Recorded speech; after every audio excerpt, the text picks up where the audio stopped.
अस्सलाम वालेकुम वरहमतुल्लाहि वबरकातुहू। बिस्मिल्लाहिर्रहमानिर्रहीम। डियर रिस्पेक्टेड व्यूअर्स, आज सबसे पहले ना हम बात कर लेते हैं कि जो यूएचएस ने एमबीबीएस के स्टूडेंट्स के लिए इंटीग्रेटेड मॉड्यूलर सिस्टम के नाम से एक न्यू सिस्टम इंट्रोड्यूस करवाया है।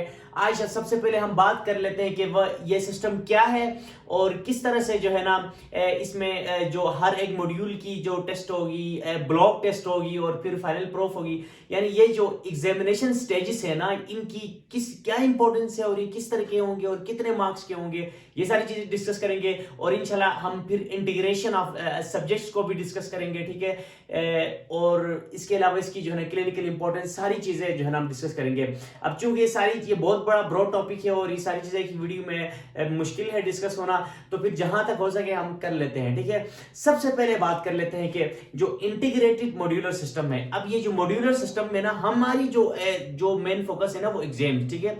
हम सबसे पहले बात कर लेते हैं एग्जाम्स, ठीक है, कि किस तरह से एग्जाम्स होंगी, कितने किस्म की टेस्ट होंगी और कितने मार्क्स की होंगी और फिर जाके हर टेस्ट की कितनी इंपॉर्टेंस होगी, ये चीजें डिस्कस कर लेते हैं। अच्छा ना डियर व्यूअर्स, इसको थोड़ा अंडरस्टैंड करने के लिए हमें ऊपर से नीचे आना होगा, ठीक है, नीचे से ऊपर नहीं। अब फर्स्ट सबसे पहले सब कुछ छोड़े प्रूफ पे जाएं, ठीक है। अब फाइनल प्रूफ क्या होने वाला है, फिर उसके बाद ब्लॉक मॉड्यूल पे आ जाएंगे, चीजें समझ आ जाएंगी, ठीक है। अब हमारे पास जो प्रूफ होगा ना फाइनल में, ठीक है, उस प्रूफ के टोटल 1000 मार्क्स होंगे। कन्वेंशनल सिस्टम में ऐसा नहीं होता था। अब 1000 मार्क्स का आपके पास प्रूफ होगा, उसमें आपके पास बड़े पेपर्स, बड़े समझ लो के सब्जेक्ट्स होंगे, ठीक है।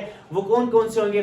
3 आपके पास बड़े सब्जेक्ट्स होंगे, वो 300 नंबर के, ठीक है। 900 नंबर इनके हो गए और आपके पास 100 नंबर का आपके पास इस्लामियात और पाक स्टडी का एक पेपर होगा, ठीक है। यानी 100 नंबर आपके इस्लामियात और पाक स्टडी के हैं और बाकी आपके पास जो 3 मेजर पोर्शंस है ना। अब देखो आपके पास पेपर एक बात तो ये होगी कि 1000 नंबर के हो गए। दूसरी बात ये हुई, पहले ये होता था कि यार बायोकेमिस्ट्री का पेपर है, एनाटॉमी का पेपर है और देन जाके फिजियो का पेपर, इस तरह का सीन होता था। अब ऐसा नहीं है डियर्स, ठीक है। अब ये सीन है कि सबसे पहले होगा इस तरह कि इधर इस साल जो पेपर्स होंगे ना, उसमें ये होगा कि आपके पास ये होगा कि ब्लॉक 1 का पेपर होगा, ब्लॉक 2 का, ये फाइनल प्रूफ की बात कर रहा हूं। प्रूफ एग्जाम में आपके एक सब्जेक्ट का पेपर नहीं होगा, ब्लॉक 1 का पेपर होगा, ब्लॉक 2 का पेपर होगा और ब्लॉक 3 का पेपर होगा। अब जस्ट इमेजिन कि जिस डेटशीट आएगी, यूएचएस ने कहा कि जो फाइनल प्रूफ्स आ गए और ये ब्लॉक 1 का पेपर इस तारीख को होगा, तो क्या मतलब इसका मतलब ये है कि आपने जो बहुत पहले जो ब्लॉक 1 में जितनी सिलेबस पढ़ी थी ना, जो कुछ उस सिलेबस का, चाहे बायोकेमिस्ट्री हो, चाहे आपकी फिजियो हो, चाहे एनाटॉमी हो, चाहे आपकी कम्युनिटी मेडिसिन हो, चाहे आपकी बेरियल साइंस, सारी चीजें, ठीक है। अच्छा, ये जो एक्स्ट्रा सब्जेक्ट्स है उनका कैसे आएगा, वो इन पे बात कर लेते हैं, ठीक है। तो कहने का अब ब्लॉक 1 का जो पेपर होगा, इन सारी चीजों में जो ब्लॉक 1 की सिलेबस थी वो सारी सब्जेक्ट्स की मिला के ना उसमें एक पेपर आ जाएगा। यानी हम प्रूफ में बैठ के ब्लॉक 1 का पेपर देंगे। ब्लॉक 1 का पेपर देंगे तो उसमें ब्लॉक 1 की जितनी सिलेबस थी उसमें एनाटॉमी भी पूछी जा सकती है, फिजियो भी, सारी चीजें पूछी जा सकती है, ठीक है, उसमें। और इसी तरह दूसरा पेपर होगा ब्लॉक 2 का, फिर उसी तरह होगा ब्लॉक 3 का, समझ आ गई। और हर ब्लॉक का के कितने मार्क्स है? 300 मार्क्स है, ठीक है। और फिर टोटल 3 ब्लॉक से कितने मार्क्स हो गए? 900 मार्क्स हो गए और फिर 100 मार्क्स आपके पास इस्लामियात और उसके हैं, ठीक है। इसी तरह 1000 मार्क्स पूरे हो गए। अब एक ही ब्लॉक उठा लो, अब 2 को छोड़ दो, कोई एक ब्लॉक आप उठा लेते हैं तो उस ब्लॉक में आपके पास कितने मार्क्स है? मैंने कहा था 300 मार्क्स है, 300 नंबर है। उन 300 नंबर्स को आप डिवाइड करो 2 हिस्सों में, 150-50।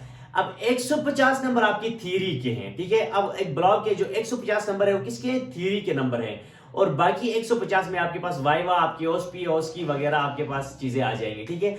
यहां तक बात क्लियर है? अच्छा, अब मूव कर लेते हैं। ये समझ आ गई, जनरल एक प्रूफ का पता चल गया कि हमारे प्रूफ क्या होने जा रहा है, ठीक है। हमारे प्रूफ में अब इसमें नुकसान थोड़ा सा ये हो गया कि पहले ये होता था कि यार एक बंदे को बायोकेमिस्ट्री थोड़ी आसानी वो कर लेते थे तो बायोकेमिस्ट्री में 30-40 बच्चों की डिस्टिंक्शन आ जाती थी और एनाटॉमी। अब यहाँ पे डिस्टिंक्शन बायोकेमिस्ट्री में नहीं लेंगे, एनाटॉमी में नहीं लेंगे, फिजियो में नहीं लेंगे। अब किसी बच्चे की डिस्टिंक्शन आएगी तो आएगी कि ब्लॉक 1 में डिस्टिंक्शन आ गई, ब्लॉक 2 में डिस्टिंक्शन आ गई, ब्लॉक 3 में डिस्टिंक्शन आ गई। अल्लाह ना करे किसी की सप्लीमेंट्री भी आती तो उसकी ब्लॉक 1 में सप्ली, ब्लॉक 2 में, अगर किसी की ब्लॉक 1 में सप्ली आती तो ऐसी नहीं कि वो फर्स्ट ईयर की पूरी बायोकेमिस्ट्री पढ़ेगा। नो, बायोकेमिस्ट्री का सिर्फ ब्लॉक 1 वाला सिलेबस पड़ेगा, फिर फिजियो का ब्लॉक 1 का, सारे सब्जेक्ट्स का ब्लॉक 1 का सिलेबस पड़ेगा। समझ आ गई बात? अच्छा, अब बात कर लेते हैं ना कि अब आपके पास प्रूफ का सीन तो ये रहा, ठीक है। अब मैंने कहा हर ब्लॉक के 300 नंबर है, वो 302 हिस्सों में डिवाइडेड है, ठीक है, कि 150 और 150। अच्छा, अब पहले इसको थोड़ा इसी जगह पे रहने दें, ठीक है। अब बात कर लेते हैं कि एक एक ब्लॉक की, ठीक है, फिर इधर आ जाते हैं, ठीक है।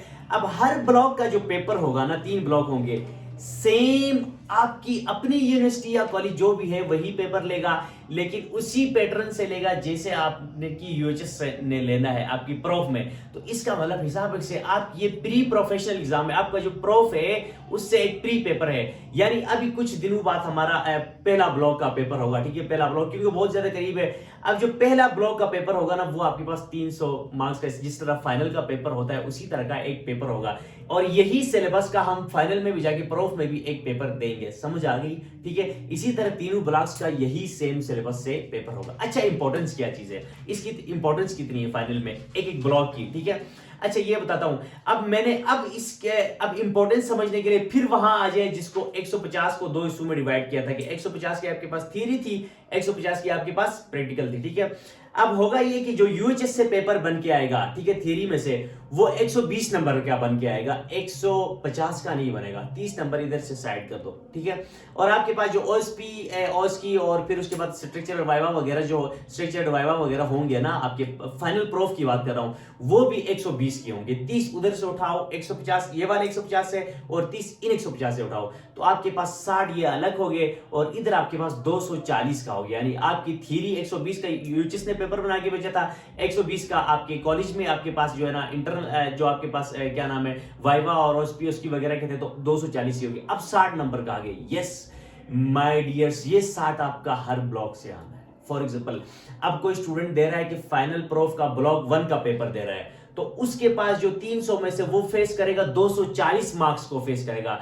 60 मार्क्स उसका जो पहले उसने पहला ब्लॉक दिया था अपनी कॉलेज में, उसी ब्लॉक्स के उसी ब्लॉक के मार्क्स में से आ जाएंगे। अब उसने उन 60 मार्क्स में कितने लिए थे ये अब डिपेंड करता है। फॉर एग्जांपल, एक स्टूडेंट ने अब आने वाला ब्लॉक है, ब्लॉक 1 में उसने 60 में 60 पूरे ले लिए, ठीक है, यानी 300 का पेपर में 300 पूरे ले लिए। अब ये 60 में परसेंटेज कैसे निकालनी वो भी इन पे बताता हूं, ठीक है। अब इसने आपके पास जो 60 में 60 पूरे लिए, तो अब वो जो फाइनल में प्रूफ में 240 का पेपर देगा, उसमें आपके पास 60 ऑलरेडी स्केड होंगे।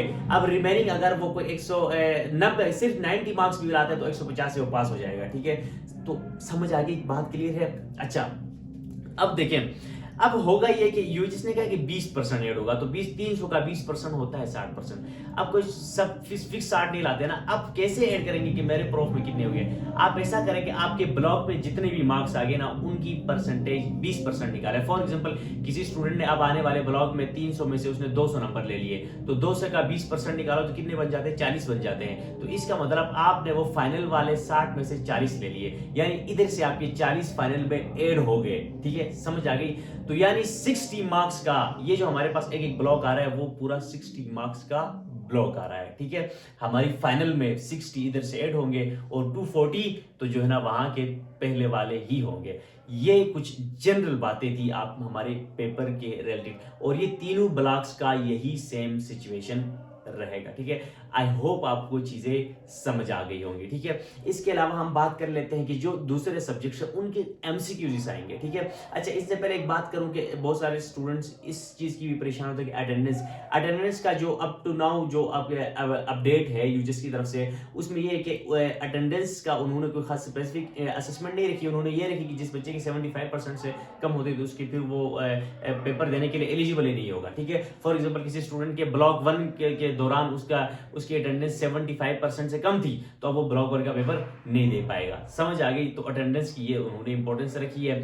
बाकी आपके पास ये जो ब्लॉक का फाइनल पेपर होगा, ठीक है, आपके 3 ब्लॉक के पेपर होंगे, ठीक है। अब हर ब्लॉक का पेपर 300 का होगा, उसमें से आपके पास 240 उस टाइम आप फेस करोगे, ठीक है। 60 आपके यहां से ऐड हो जाएंगे, ठीक है, हर एक ब्लॉक से, इंडिविजुअल ब्लॉक से आपके पास फाइनल में ऐड हो जाएंगे, ठीक है। इसके अलावा जो हमारे पास एक्स्ट्रा सब्जेक्ट्स हैं, बिहेवियरल साइंस है, पैथोलॉजी है वगैरह, इनके ना एमसीक्यूज आ जाएंगे, ठीक है। अच्छा, हर सब्जेक्ट का कितने एमसीक्यूज आएगा, कैसे आएंगे, इनका ना हम नेक्स्ट वीडियो में डिटेल से डिस्कस कर लेते हैं। कि अभी तक ये याद रखें कि सिर्फ एमसीक्यूज आएंगे, क्योंकि हमारे पास मैंने कहा था कि यूएचएस कितने मार्क्स का पेपर बना के भेजा, वो फाइनल 300 में से 150 थ्योरी का था, उस 150 थ्योरी में से यूएचएस 120 का बना के भेज देगा। उस 120 में से 85 एमसीक्यूज होंगे, 85 एमसीक्यूज होंगे। उन 85 एमसीक्यूज में से इनके भी जो दूसरे सब्जेक्ट्स हैं उनके भी एमसीक्यूज होंगे। तो जितने भी अदर सब्जेक्ट्स हैं, जो मेजर सब्जेक्ट्स आपकी समझ लो कि बायोकेमिस्ट्री, फिजियोलॉजी और उसके बाद एनाटमी, ठीक है, ये 3 ही आपके सब्जेक्ट्स हैं, ठीक है। बाकी जितने भी जो सब्जेक्ट्स जो इंटीग्रेट करके उन्होंने जिन सब्जेक्ट्स की जो इंटीग्रेशन जो है की हुई है ना, इनके सिर्फ एमसीक्यूज आने हैं, ठीक है। इसके अलावा पोर्टफोलियो के हवाले से बहुत सारे स्टूडेंट्स परेशान रहते हैं, इंशाल्लाह इसके हवाले से भी एक स्पेसिफिक वीडियो बनाते हैं। तो मैंने अपनी तरफ से कोशिश की कि चीज़ें आप तक अच्छी सा जो है ना, मैंने अपनी तरफ से कोशिश की कि आपको अच्छी तरह जो है ना मेरी बात समझ में आ जाए। तो ये आज की बात यहाँ तक थी। इंशाल्लाह नेक्स्ट वीडियो में फिर मुलाकात कर लेते हैं मज़ीद तफसील इस टॉपिक की डिटेल डिस्कशन और इन्फॉर्मेशन के साथ। तब तक के लिए मुझे इजाज़त दीजिए। मेरी दुआ है अल्लाह ताला आपको खुश रखे, कामयाब करे। अल्लाह आपकी सफ़र को जो है ना कामयाबियों और रोशनियों से जो है ना मुनव्वर फरमाए। अल्लाह हाफिज़, मुझे इजाज़त दीजिए।